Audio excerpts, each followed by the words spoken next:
Hey guys, this is Dennis, the founder of Think Hero. And I'm David Griffin, your resident comic book and video game guru. And this is our review of Agents of S.H.I.E.L.D. Episode 21. It's the second to the last episode this season. Penultimate episode titled Ragtag. Okay, so I thought it was a good, decent episode. Yeah. I was kind of disappointed just because I thought, you know, with this whole backstory with Garrett and Ward, I thought it would just go deeper and maybe a little darker than what they showed. The whole big secret was that he got pulled out of military school, or he had done what was it? He was a pyromaniac. Yeah, it's because he said, did you know your brother or something was in the house when you set the house on fire or something like that? Something like that. Yeah, burn something down. And he pulled him out of juvie. All right. And then left him in the woods for 6 months. And trained him up. So I thought it was going to be a little, I don't know, something a little darker and something that would have created more loyalty between the two. Yeah, I guess the thing is for me, I guess my expectations for the show are so low that any moments of levity I appreciate. So I like this episode better than most, and I have the past few. I think just because Bill Paxton. Yeah, he's great. He just elevates the show. I think he's great. I mean, we know there's going to be a big duel between probably him and Coulson or him and Ward next week. Who knows? Looks like I should say, maybe we'll go on this later, but Ward is bad and still is bad. I hope he remains that way. The one thing I did like was all the flashback stuff. I did like how they tied the whole dog into it. You know, you see him let the dog go, and you're like, oh, he has a heart. He's a good guy. But then when Fitz and Simmons are telling him don't do this, and they show the flashback again. They don't actually show him shooting the dog, but you see him lining up in his sniper rifle after he's let the dog go. He's like, no, wait, that's weakness, and then he drops him. But they're not dead. No. They're just gonna be in underwater, and somebody will come rescue them. I wish you would have killed them. That would have been interesting. That would have been interesting, but that's not gonna happen. They're not gonna. I don't think the actors would like that too much. No, that would hurt their contracts. Out of a job. Right, they'd be out of a job. But that was the best part because part of my disappointment as well is that I didn't feel like the show was able to weave in the flashbacks as well as they could have, except for that part. I think the part with the dog at the end, how he couldn't kill the dog at point blank range, but from far away he could do it. Right. And weaving that in with Fitz and Simmons and trying to kill them, I think that worked well. Yeah. However, I thought the rest of the episode would be more like that. I mean, a show that you haven't seen all of it, but I think you've probably seen enough of is Lost. They do a lot of flashbacks. Oh, Lost did a great job. And they do a really good job because what they do is they thematically weave in a certain character and his past or her past. Oh yeah, I remember. Yeah. And something that in their life, and they tie it into the present day and how that affects their decision making and their thought process.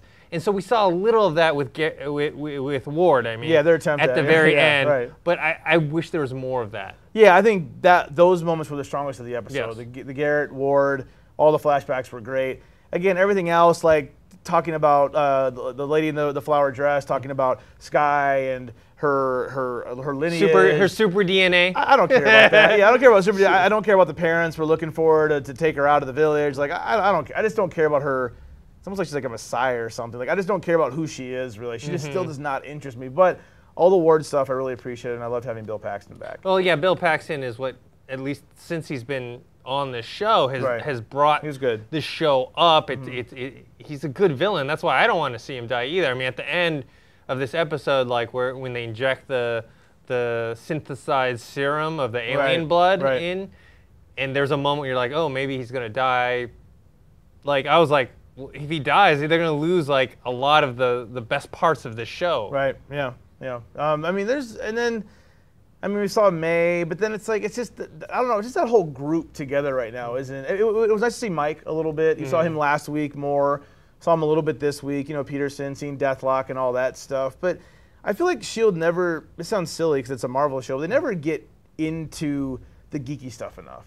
And I don't mean, what I mean by that is they have their show, they have their setup, they have their characters, but they're in this comic book universe. They can do anything. They can bring any crazy character they want to, but the show again just keeps playing it safe. Wow, I think part of that. I know it's because of the mutant that they have to stay loyal to the Marvel Cinematic Universe. Not only that, I think it's money. I mean, they you have a really cool character that can do all these cool things. Yeah, they can do it. It's a comic book. But money. I mean, look at Deathlock. Look how cheesy his costume is. Right, and I mean, we did learn that Garrett was like the first patient zero for Deathlock. Right, yeah, his whole thing. Yeah. But yeah, I think it's money. They you know, if you get a cool character, villain or hero, they just can't budget-wise put that in. Right, and everybody keeps saying, I don't know if this is true. I don't think it's true because the networks are doing their upfronts right now. They're announcing what their fall schedules are going to be like. People keep saying like, oh, I heard the show's already renewed. I don't believe that's been officially announced though. I don't know. I almost feel like it got. It probably is. Maybe it was like secretly, like people were like, it's renewed. But like no one's talking about it. But maybe I don't doubt. I have a feeling they'll probably renew it, even if it. I think the property is too big, and even though the ratings have gone down, I mean, this was tied for the lowest ratings that Agents of S.H.I.E.L.D. has gotten so far. Yeah, 5.37. So I think, but the name is big enough where they'll give it one more season just to give it a chance. Yeah, I think so. I know they won't do this, but I would love to see a condensed season. Maybe do like 13 episodes. It's like this season, Fringe. Last season of Fringe, 13 episodes or something like that. I think right? This season would have been better. The first season would have been better if it had been condensed and all that. They would have, done a lot better starting in January. Right. Yeah, I didn't care for the Trojan horse stuff.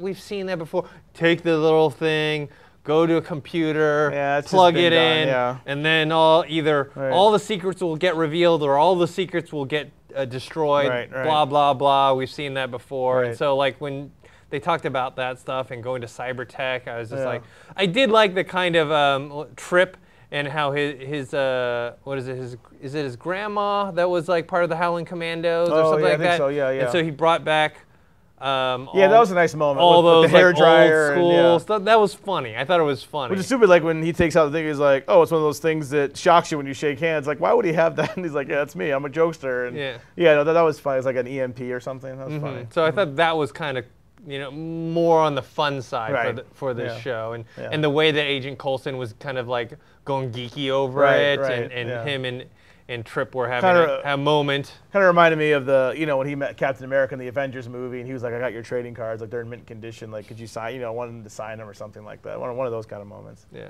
And then also at the very end, we see the Quinn guy who's now working for Garrett, trying to sell these, basically the Deathlock program to the U.S. government. Right, yeah.